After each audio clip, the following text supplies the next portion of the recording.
Di tengah keterpurukan, Jessica Iskandar terbang ke Papua disawer ratusan ribu rupiah. Di tengah kabar cicilan yang menumpuk dan tidak bisa membayar, Jessica Iskandar tak ingin lama terpuruk.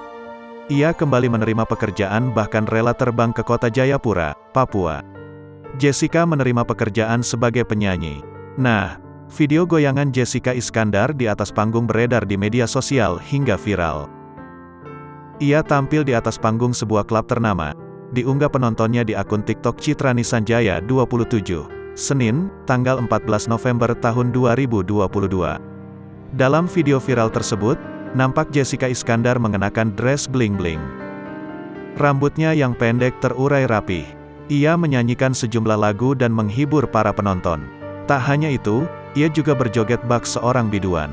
Senyumnya terpancar seakan tak ada beban di pundaknya. Bahkan mendapat saweran uang ratusan ribu rupiah. Uang 100 rupiah ribu disambung-sambung hingga membentuk seperti kalung. Ia pun mengalungkan uang ratusan ribu tersebut ke lehernya. Sambil berjoget, ia bernyanyi pula dan menikmati musik. Video tersebut berhasil ditonton hingga ratusan ribu kali. Aksinya ini mendapat perhatian netizen terlebih dengan masalah kasus penipuan hingga keuangan yang tengah menimpanya saat ini. Ia juga mendapat dukungan dari para netizen untuk semangat mencari uang.